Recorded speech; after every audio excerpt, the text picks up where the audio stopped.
Laurie Huston's News for the Heart is dedicated to helping you give a voice to your own soul. Our hearts have the power to free us from pain and the struggles that keep us from awakening to our true essence. Join Laurie now as we delve into our heart and soul to find the path that will open us to the possibilities and lead us to the life we love to live. And good afternoon. This is News for the Heart. Well, this is not the last Tuesday of the month. This is actually the second last Wednesday of the month because, well, we're getting into the Christmas holidays. So we wanted to get something out and not have to worry about it. I'm not sure when this is going to come out, but we're going to get it out as quickly as possible.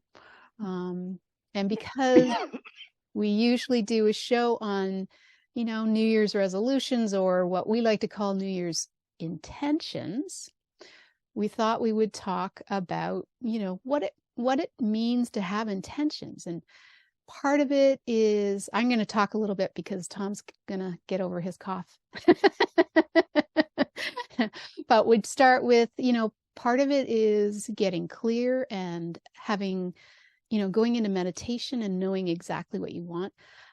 I always think of, when we think of a new year, instead of having a whole list of things, try and come up with 1 to 3. And something that we do over the entire year. So it's not something, that we just do in January. Like resolutions often happen, is that we get excited and then we start and then, we fall back into old patterns. But intentions are a wee bit different. And we'll talk about that. But so we start with, getting clear and having, being in a meditative state, then releasing it. So whatever you decide to come up with, you release it. You have to stay present and centered and in the moment. And I guess kind of like our last show about, the Christmas spirit, we could look at, trying to come up with these things, maybe even start with one first and then move on, but having the intentions of what you want for the year. But, thinking about them first thing in the morning, whatever. So you remain kind of centered and have an awareness. Then you detach from the outcome and let the universe sort of take over. So I think Tom feels like he's back. So welcome back, Tom. Okay, glad to be here. It's always good to have you. Well, I'd like to talk a little bit about the source of the intention, because that is very important. Yes. We have all sorts of intentions. Oh, I intend to lose 50 pounds. I intended to be there on time. Sorry, we have all sorts of intentions. True. And sometimes our intentions are just to serve our ego, to assuage guilt. Well, I really intend to make the human race better by eliminating all those people that I don't like. That's a good intention. I'm trying to make the human race better. Of course, I'll have to kill a few million people to do it, but my intention is good. No, your intention is not good. That's a terrible intention. So intention doesn't just mean that you want something, or that you think that you do something, or even that you think, you want something because you think it's good for everybody. Right. That's not the kind of intention that we're talking about here. So there's intention and then there's intention, you see, and it depends on the source. Where's that coming from? If that intention is serving your ego, serving your fear, serving your arrogance, if it's serving that part of you that's dysfunctional, then it's not a good intention, even if you think you're only doing it to make the world a better place. See? It's not making the world a better place. The reason you're really doing it is because you want control and power and force, and you want to rule the world. You want to be the one that overrides everybody else's free will to make what you think is right happen. Well, that's just huge arrogance. That's where that intention is coming from. So the source of your intention is extremely important. Just intending to do good things and intending to help people is not enough. The intention has to come from a place of caring, Yeah. from a place of love, from a place of what can I do to help? How can I be of service? What do I, what is the best thing for me to do? What is the low path entropy, the low entropy path for everyone? What can I do that will be the most help to the most people? And it's okay if you do things that are also helpful to you. It's not that you have to be entirely selfless and whatever. I mean, you taking care of you is an important thing. You have to stay healthy. You have to get enough sleep. You have to, do things, and that takes some attention of yours to do that. So it's not that you can't be concerned about yourself, but if concern about yourself is the major part of your concern about anything, then that's a problem.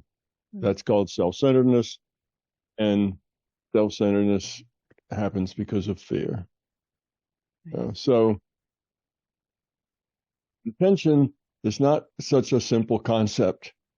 It confuses people because they think, well, I just have to have intention. Well, you throw a penny in the wishing well and then you hope for wealth or, that sort of thing. And that hardly ever comes true. So that intention doesn't work very well. It's not a very strong intention. But if the intention you have comes from a deeper place and you put a lot of energy toward it, a lot of your own, the willpower you put to it, that's what I mean by energy, or put force into it. Your will has to really be serious about its intention. And the intention cannot be how to manipulate others better or what others can do. I intend for others to be a lot nicer to me, that won't work. It has to be about you, about things that you can do differently, things that you can change, which means it's about you. And it's about how you are and how you act and how you interact with others, because that's really the only thing you can change. And it might be about how you eat, or how you get your social life, or there may be all sorts of things that would come into your intention. But the intention needs to be heartfelt. That's another way of putting it. It needs to come from the core. It needs to have a lot of energy behind it, which means you need to be very sincere, and you have to really care. You see, it's not like you're asking for favors. I mean, sometimes people ask me, they says, well, is prayer and meditation the same thing? And well, that depends on what you're doing with your prayer and your meditation. They're similar in a sense, but a lot of times prayer is asking for advantages, asking for boons. Dear Lord, let this happen, let that happen, don't let this other thing happen. It's like asking Daddy for favors. Well, that is not strong.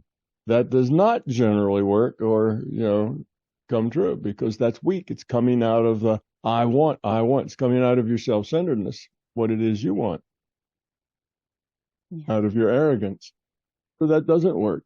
But if the prayer is just something that you are really, deeply feel that you want to,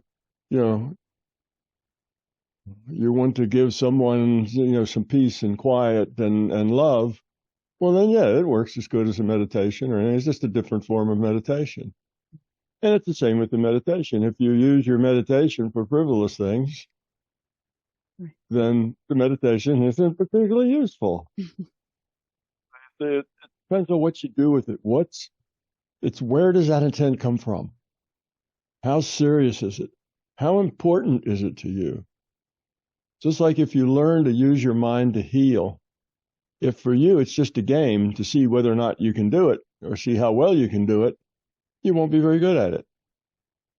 But if you really care about that person, even though it's not anybody you know, it's just some name on a list. Even though it's just a name on a list, you really care about that person that belongs to that name on the list. And if you don't really care about them, going through the motions isn't going to help them very much. You see, so it's different. You can say, well, I intended that they got better. But if it's superficial, it doesn't carry any power. Or let me put it this way. It's not that it carries zero power, but it carries very little power. Even a light intention carries a little power, but just not really enough to make much of a difference. It's very small. So you want a powerful intent, and you want it for a good reason, not just for, oh, this would make me feel better, and I would like this to happen because that's better for me. But it'll work more powerfully if it's better for somebody else. And as you say, if you can be detached this intent. If you're attached, what the word attached implies is that your ego is attached. That's what we mean when we say get detached. We mean don't have your ego involved in the process. Detach it from your ego. Detach it from anything other than you want to do something good for somebody. Now, that somebody can be yourself. You can use your intent to heal yourself.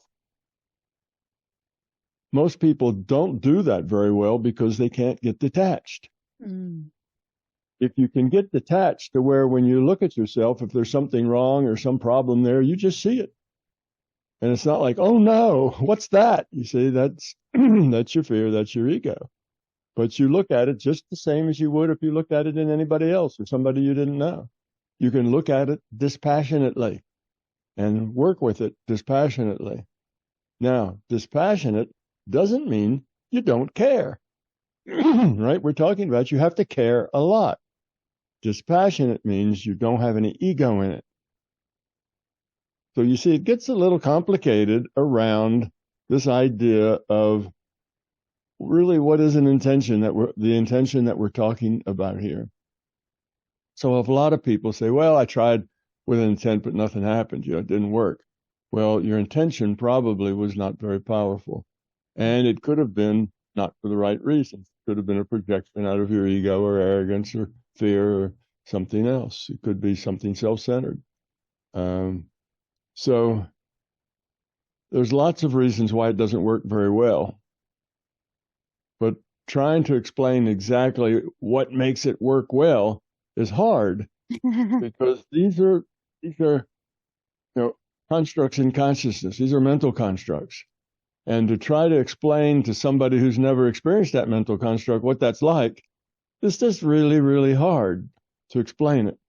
And I'm beating all around the bush, trying to say it in words that hopefully, if you put them all together, it will mean something to you. But, you say things, well, it has to come from the heart.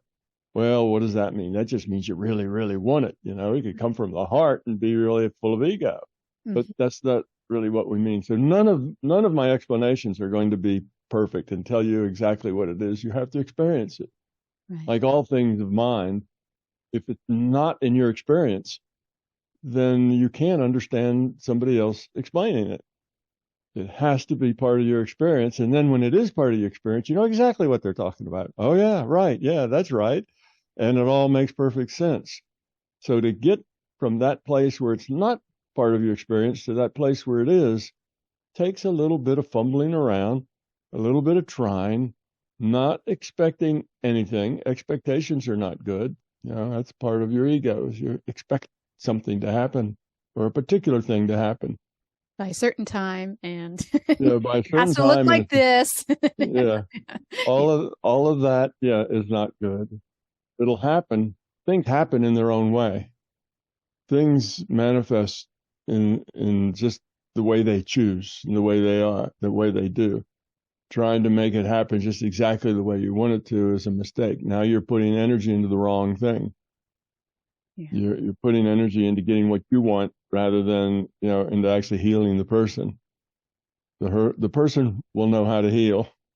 You just have to put some extra energy into that healing process with your intention. So your intention has to be for the right reason. You want to be helpful. You care. You have love and caring and compassion. Okay, those are the right reasons. It has to be in the right way, and that is you don't have a lot of preconceived notions about what's going to happen other than the person will get better. You know, that they will begin to heal and they will begin to feel better, or they will, you know, feel better, whatever it is you're trying to accomplish. But let that accomplishment of that thing take place in its own way and in its own form. You don't have to be specific about that. You're better off to let that happen the way that is natural for that person to have it happen. Okay. Now, you also need to have your intention very tightly focused so that you don't have 6 or 7 things going on in your mind at the same time. Not only at the same time, but even at similar times. You know, if you start to think, okay, I really want to, you know, help my dear Uncle Fred, you know, who's not feeling well, and he said, oh yeah, I wonder if he got my Christmas present yet. Oh yeah, that reminds me, I haven't gotten the presents for, you know, my 2 cousins. And you know, people's minds just tend to zing around all the time. It's just the way we are. Well, it's the way we are if we don't practice to be otherwise.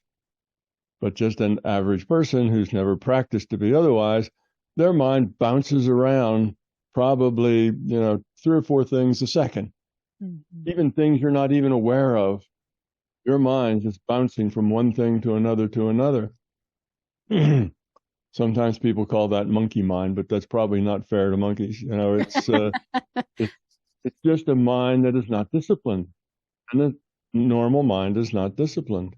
So you may have to practice for a few months, maybe even a year or so, to discipline your mind. Otherwise, your intent is not going to be strong, because you'll have that intent for 3 seconds, and then, oops, you're off thinking about this, and then you come back to your intent. Oh, whoops, you go off thinking about that. And that means you're not really serious about it. Because if you're really serious about it, that intent is strong, it's focused, there's nothing else going on inside your head, no other thought occurring, not a feeling, nothing. Everything else is blank. You're not even aware of your surroundings, for that matter. Your surroundings drop away. You're not aware of your physical reality. It's just you, mind, focused on that objective, that thing, for the right reasons. And you intensely want to help. You see, now you put all of that together, and now you have a powerful intent that can modify the future probability significantly. It doesn't mean that it will always work. Depends on how much probability you've got to move. If you start and it's 1,000 to 1 that this is going to happen, you know, that person's going to get well, and you get it all the way down to 100 to 1, well, good for you. You've put a lot of energy into it, but at 101, it's still not likely to happen. You see? So it doesn't mean you get whatever you want. It just means you can influence the odds, you can influence the probability of an event happening. So where there is more uncertainty in whether that event can happen or not, then the easier it is to be effective. So if you're trying to do something, move something that's relatively certain and make it not happen, that's hard. If you're trying to do something that, well, you know, it could be this way, could be that way, it could be another way, and you want it to be that way, well, that's relatively easy because it could be all sorts of ways. There's lots of room for it to move. In other words, the probability of it being that way is not going to be, you know, terribly difficult to achieve, because it could be that way, or maybe not. So those are the kinds of things where you can be more effective. So it's not, you know, you should not be looking for miracles. You should be just looking to make a difference, whatever difference you can make. And the difference you can make is just whatever it is. Sometimes, particularly if you're healing, you'll make no difference at all, because as it turns out, it's better for that person to have that illness. They've got something they're learning, something they need to learn from that illness. And they've created that illness, and now it's theirs to deal with it. That's happens sometimes. So you can work real hard and nothing much happens because you're trying to push a heavy rock uphill. It's just not supposed to work that way. And even if you are very powerful and you force it to work that way and you heal them anyway, even though they need that, within a month or two, they'll get sick from something else and it'll go right back to the way it was. And, you're not in the long term going to really hurt anybody or deflect them off their path for very long. They will return to that path because they put energy into that path every minute of every day, and you only put energy into it every time that you sit down and purposely try to modify probability. So they are going to overpower you because you are more powerful towards yourself than you are to other people. You are supposed to be making good intentions for yourself. So anyway, that's just a little bit about intentions. I thought it'd be important to talk about that because it's confusing to the people who have never actually experienced that kind of focus. They haven't developed the discipline of their mind to stay focused for a long period of time. And they haven't actually experienced that kind of, what we call it, I say a meditation state, but you don't have to meditate. It's just that state of being so completely focused on something that all of your surroundings disappear. You're no longer aware that you are here on this chair in this room or whatever. It's just your thoughts are all focused on this one thing entirely. Now, people go, through meditation classes and they learn to meditate and they spend 5 or 10 years learning that discipline where they can do that easily and quickly. Well, that's one path. Another path would just be to start with your imagination and get to be so into what you're imagining that the rest of the world drops away. Well, that gets you to the same space. That puts you in a mental space, right, where your mind is only doing what you're focused on doing. So whether you enter it through imagination or enter it through meditation really doesn't matter. Really doesn't matter. As a matter of fact, the way most people do is that they start through meditation.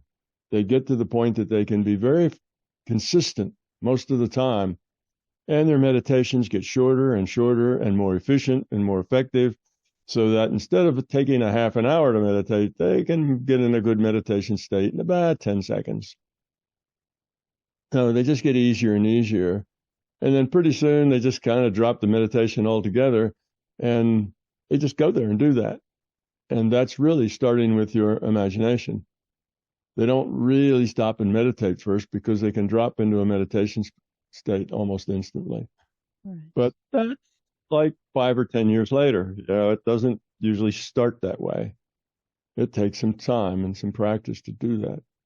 And that would make, I'm talking about a person who's really effective at modifying, future probability. Most people are not. So, intention. Another thing about intention is that it's cumulative. Mm-hmm. So if you just have this intention once, right. Well, okay, you've tapped it once. Yeah. But if you have it again, then you've tapped it twice, and it's additive.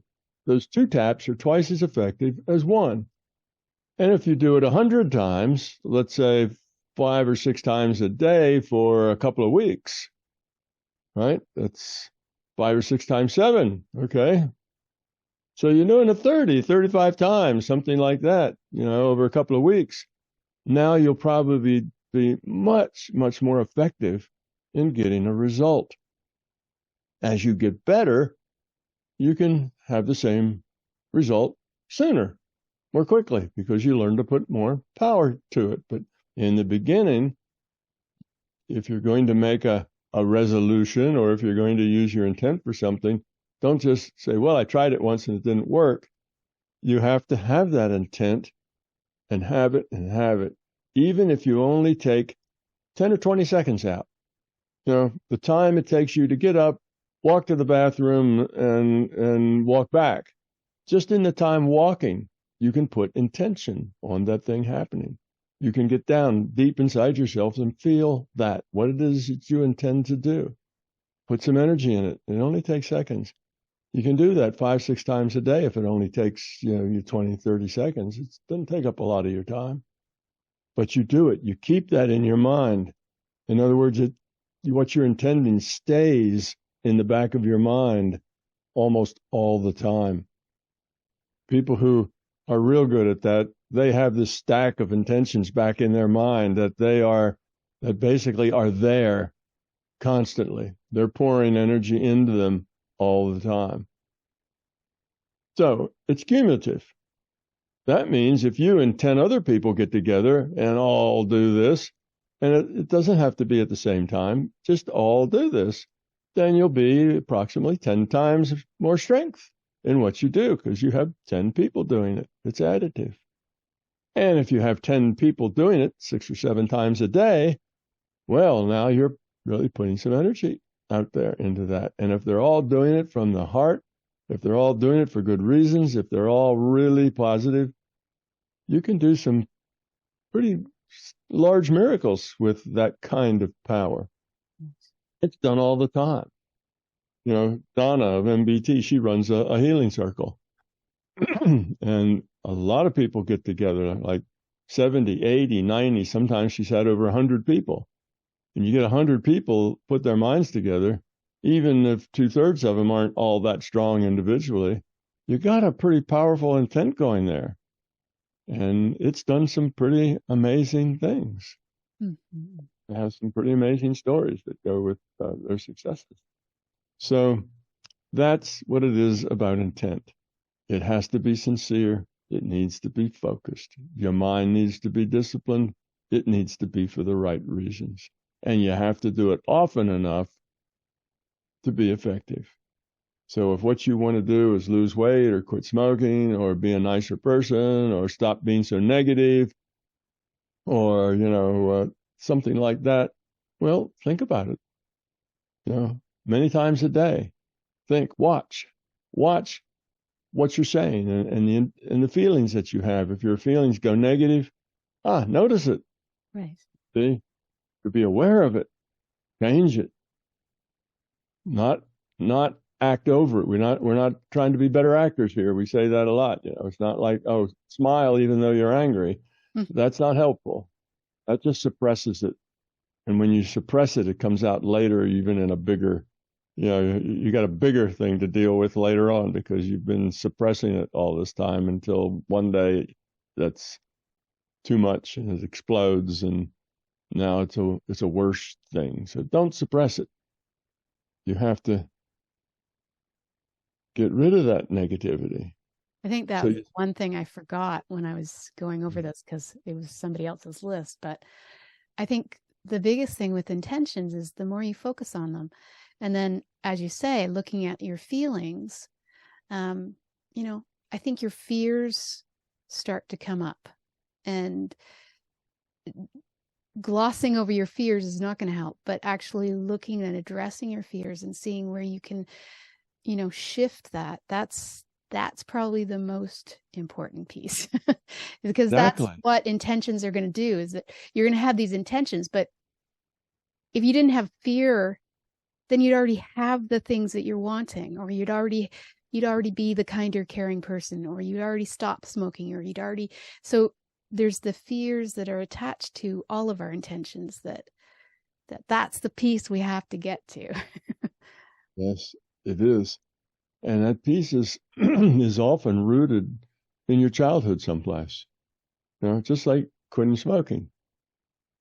The reason that a lot of people smoke is because they want to be more important, more noticeable, more adult, because they associate smoking with being an adult, with being one of the power people, you see. At one time, I think it was. Because that's the way the ads all ran, right? That's the way smoking was advertised. Cool people and people who are with it, they all smoke, and you need to smoke too, so you can be with it. And we had all that sort of advertising going on. So 5-year-olds and 6-year-olds, they take all that in. You don't think they're paying attention, but they take every bit of that in. And then when they're, 14 or 15 or 16, they want to smoke because in their mind, that's how you become somebody important. That's how you become an adult. So now they're smoking. Okay, now they're a nicotine addict. and they're thinking, oh, I really would like to quit. I should quit because it smells bad. My wife doesn't like it. My husband doesn't like it, whatever, my children don't like it. It's a nuisance and so on. But in the back of your mind someplace, there's this little thing that says, yes, but if you quit smoking, you won't be so important. You won't be more as adults. You'll be like a child. Children aren't allowed to smoke. And you have that feeling. So it makes it really hard to quit.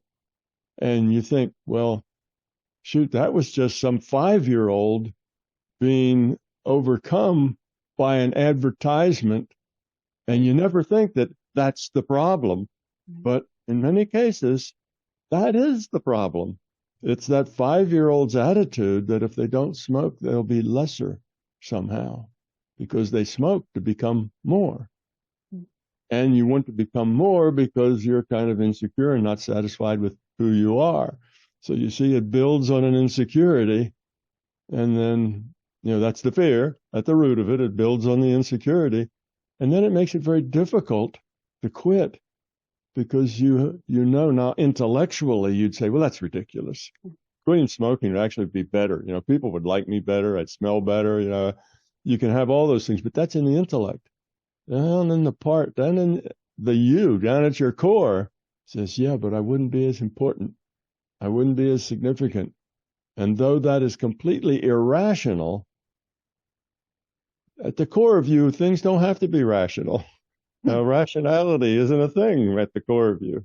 It's just how you feel about things. And whether it's rational or not, you never notice. It's just the way you feel.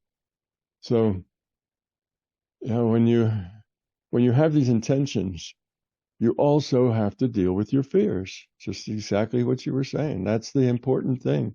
You have to look at it and look at, well, why not? What keeps me doing this? Is it just my addiction, my physical addiction? Or do I have an emotional addiction to it? Which is my addiction to, I'm insecure. And this makes me feel more secure. Is that the problem? And if it is, how do I deal with that? Well, that's something you want to change. So you start working on that insecurity and on the fact that people who smoke are somehow bigger and better and more capable. Because, back in the 50s and 60s, all the people in films who were the heroes and who, were the smart detectives and all those people smoked. Smoking was what the smart people and the clever people did, the successful people, because that's, the cigarette companies were the ones paying for those shows, so that's the way it worked out. But I remember reading something that originally cigarettes came out through the doctors because it was supposed to help for what's the childhood one? Asthma. Oh yeah. It's like, oh my. I'm sure that would be great for asthma. Yeah, right. Can you imagine? You got asthma, breathe some smoke. See how that helps. Yeah. But anyhow, yes. But we don't realize, now I'm just picking on cigarettes here or nicotine, but these same kinds of little things affect us throughout our life. When we're 3 and 4 and 5 and 8 years old, we pick these things up, tiny little things that now we look at them with our intellect and we say, well, it's totally irrational, but they're in our feelings. And a lot of our fears are based on these trivial things. A lot of the things we do that are dysfunctional are based on these simple little things we picked up as kids and we've never let go of. Our intellects aren't aware of them, but our feelings are. And they drive us because they're ensconced in our fear, and they drive us because we're insecure.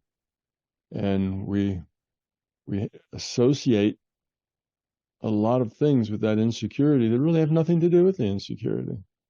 So these are the things, when you talk about getting rid of a fear, these are the kind of things you have to pick apart when you're learning, because you have to get rid of all that junk.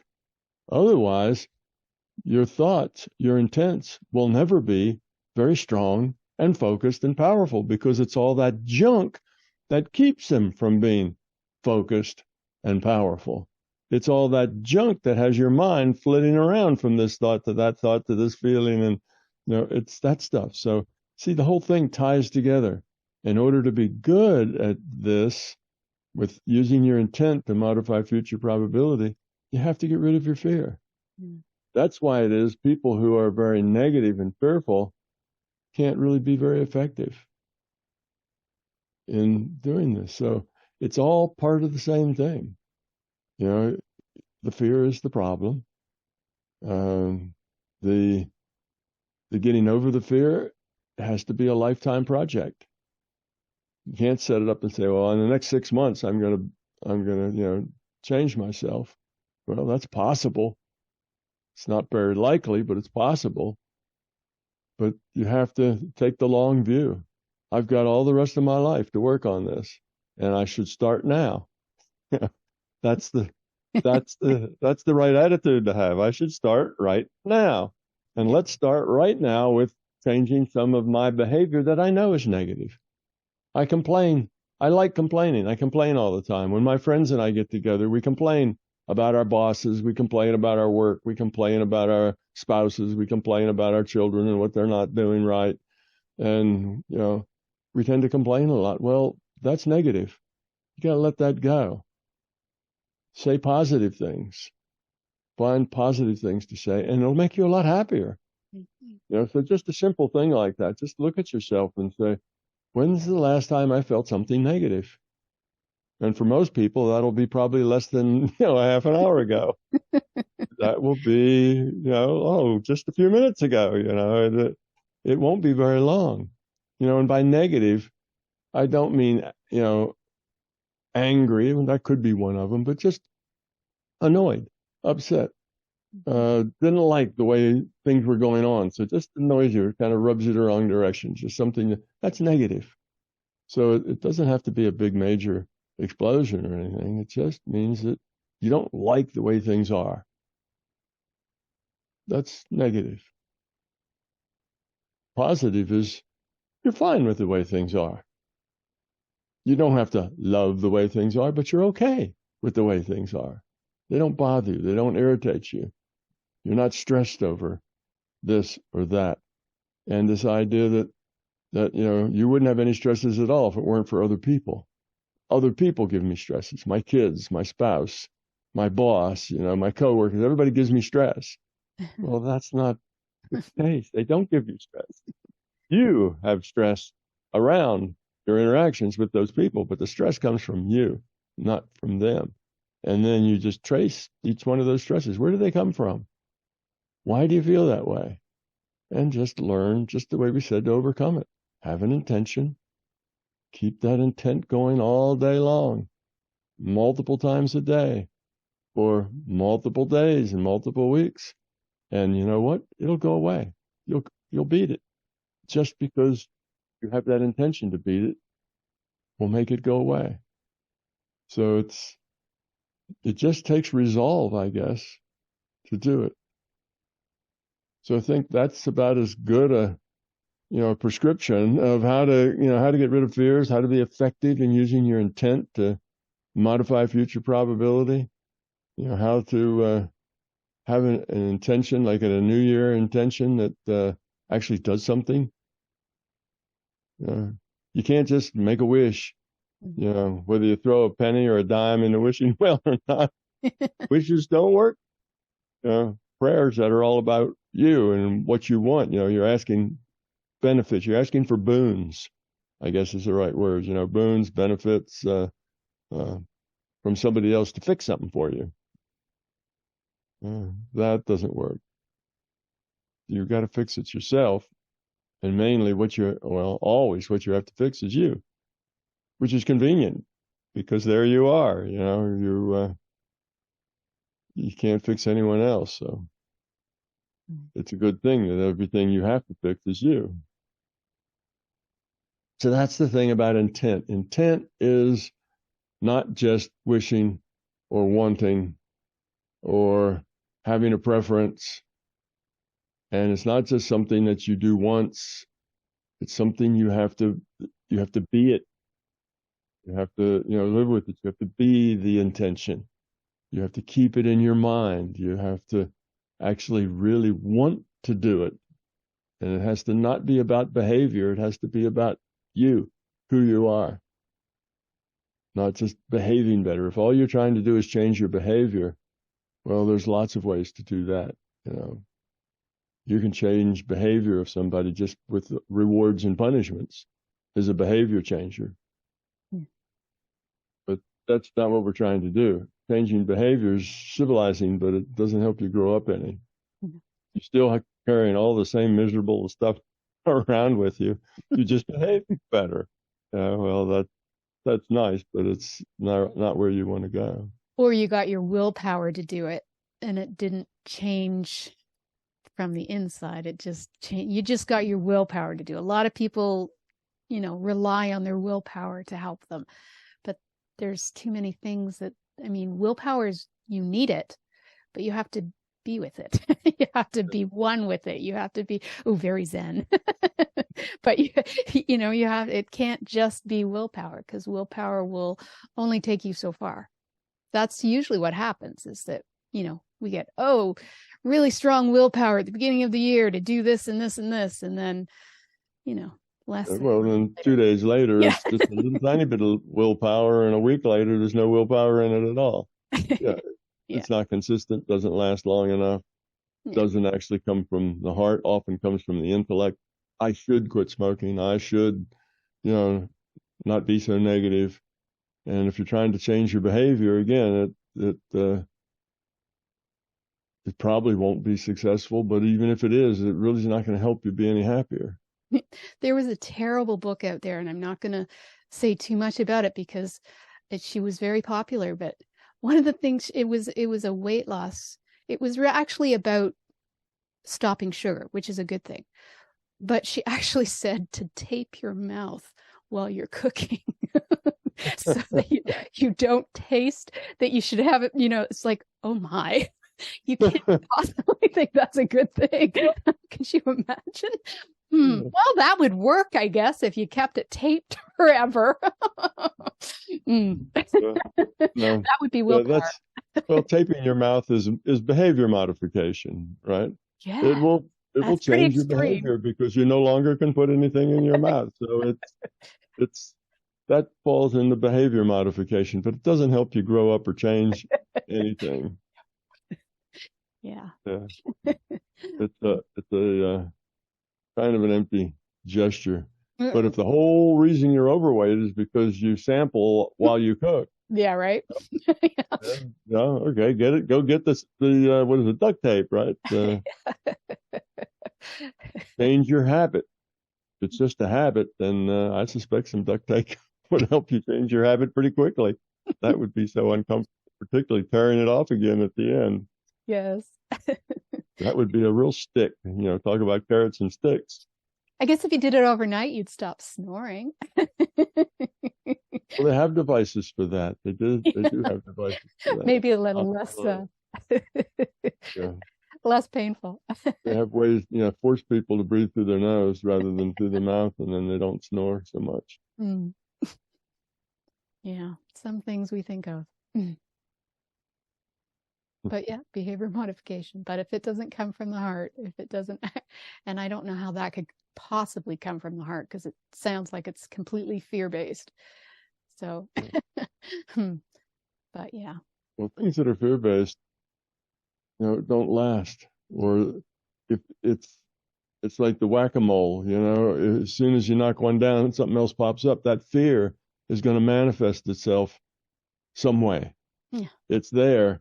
If you don't get rid of it, it will manifest in some way. And even if you're able to make it not manifest this way, it's going to come back out in some other way that it will manifest. So when you have the fear, you have the fear, and that fear will trouble you.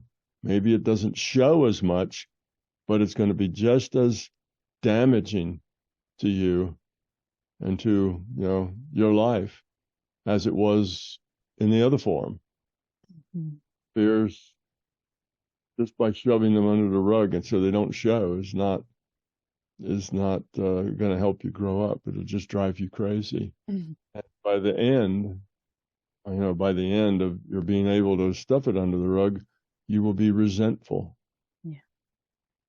I did all these things for all those people, and what have they done for me? That's the person who grit their teeth and forced themselves to wash the dishes or do whatever they didn't want to do, but they did it anyway. Well, then they get very resentful after a while. And all of that anger they had, okay, they suppressed it for 10 years maybe, but eventually it blows up. And when it does, it's a lot worse. Mm. It causes more damage and more hurt and a lot worse than if they had not suppressed it. Right. Better just to deal with things than try to suppress them. And there's if you just ignore a fear, it does not go away. You actually have to get rid of it, not suppress it. And That's changing important. your perspective, obviously, and because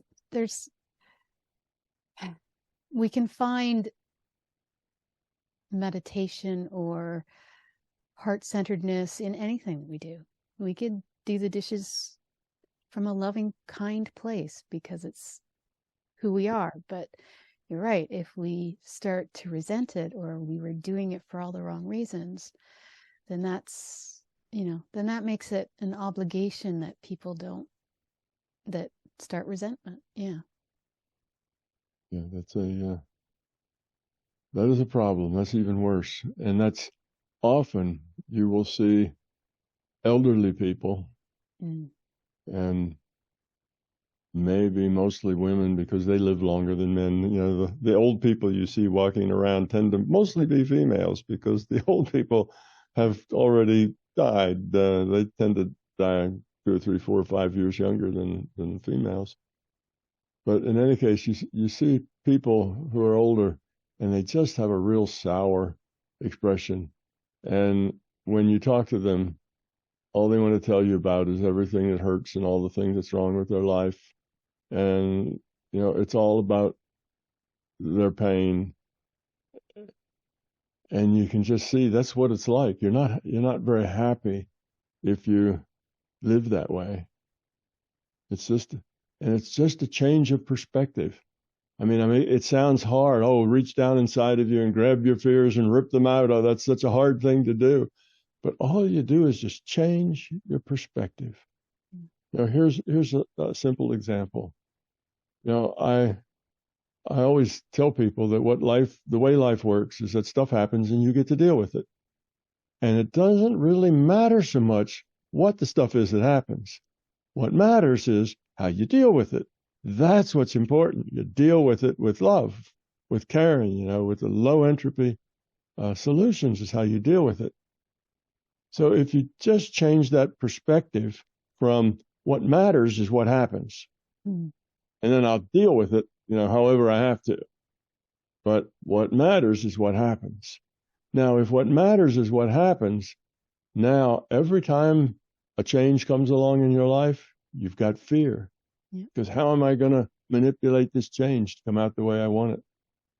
Everything, every relationship, everything you do, everything you approach, your job, your kids, it's all about how can you manipulate it to come out the way you want. Your life is full of manipulation. It's full of insincerity. It's full of anguish because it doesn't work. Your manipulations of people just go so far. I know everybody thinks they're very clever in their manipulations, and it does work occasionally, particularly if the children are less than 8 years old. You can manipulate them. And sometimes when they're very young, it's better to manipulate them. That's fine. All right, this toy's broken, but look at this shiny toy, and you try to distract them, and that's a manipulation. But when they're real young, that's okay. But when people are old enough to be in control with their own free will, then manipulation isn't a good thing, and people don't like it. It doesn't feel right. But so that's just a perspective. The perspective is what matters is what happens. I want it to happen the way I want it. Or it doesn't really matter what happens. What matters is how I deal with it. You see, just a different viewpoint. and it changed your life completely. Just, you do nothing more than change that perspective. That life, however it happens, is okay. I'll deal with it, and I'll deal with it positively. If it's if it falls to me to wash the dishes every darn night, because that's just the way it is, I'll deal with that, and I'll deal with it positively, because I know it's a task that needs to be done, and I'm doing a service to my family to do it. And that'll be that. You do it positively. You don't say, well, I'm giving more than I'm getting, and that's not fair. That's a perspective that just creates trouble. It's not helpful at all. That's just trouble. So just by changing your perspective, the way you look at something, the way you assess it, the way you judge it, can change your whole life in just a simple shift of perspective. Mm-hmm. Well, that will require you to shift your perspective. You'll probably have to become less self-centered, because when you're self-centered, you need things to be the way you want them, the way they should be. Of course, there's only two ways to do things: my way and the wrong way. Of course. that's where that attitude comes from. So you'll probably find that you're self-centered, and that's the reason you have that perspective. But then you have to work on that. Saying, I need to get rid of my self-centeredness.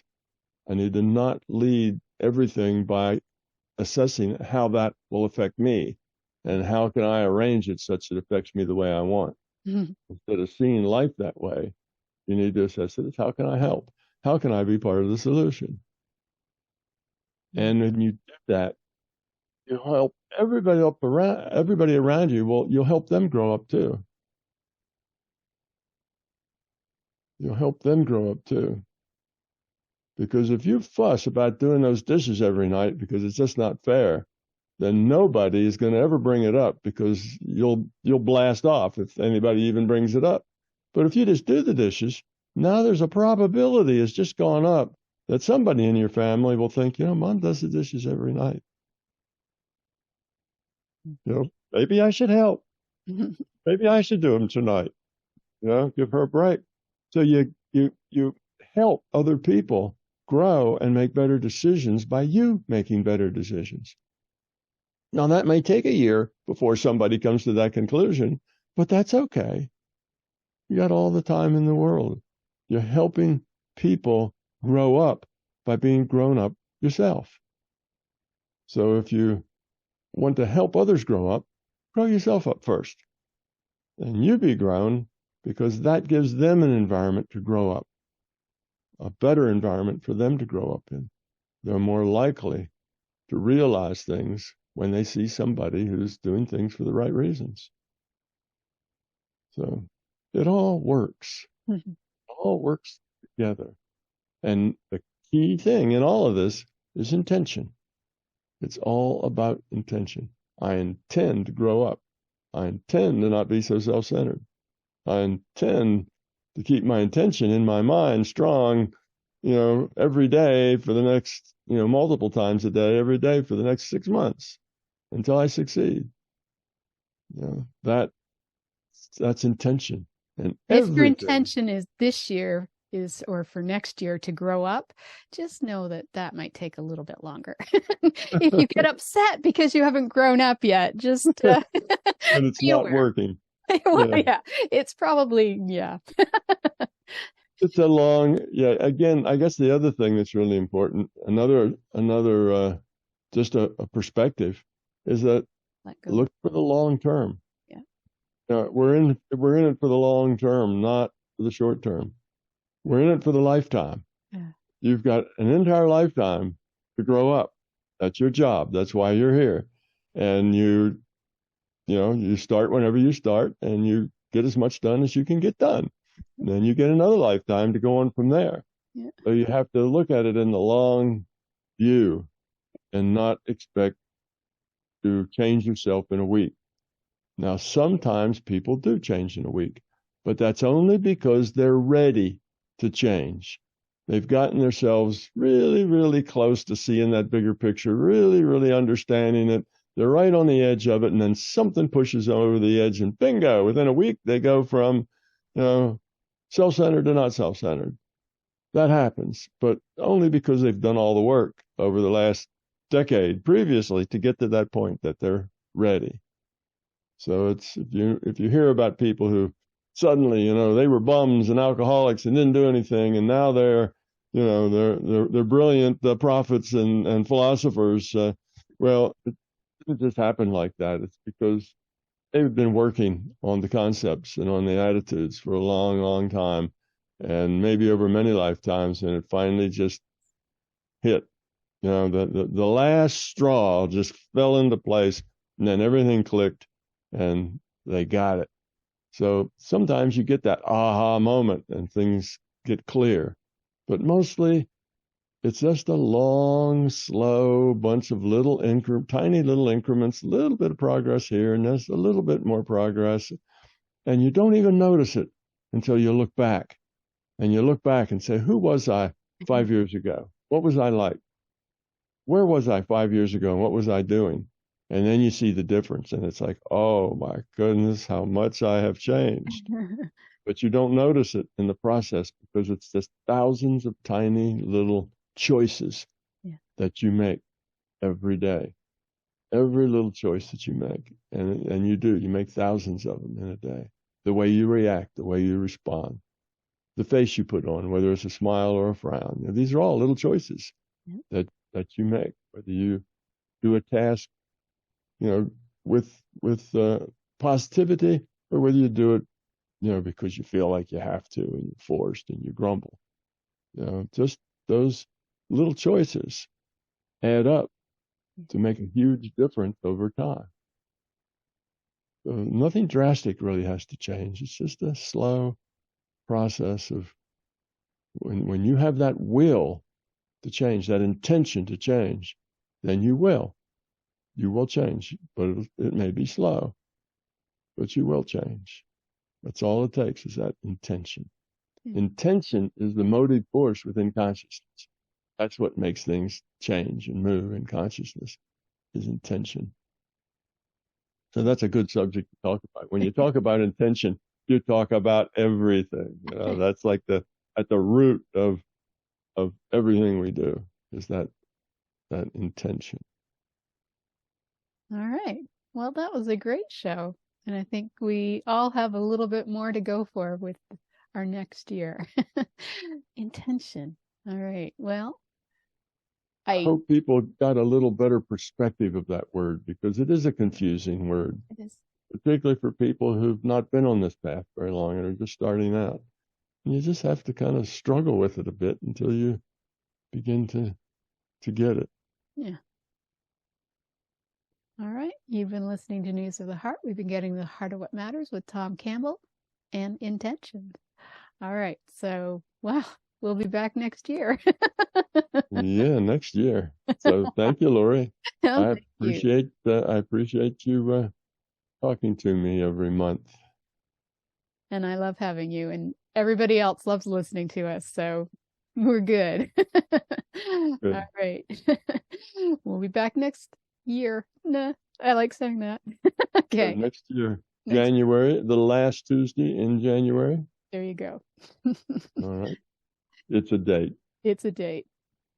Thanks, Tom.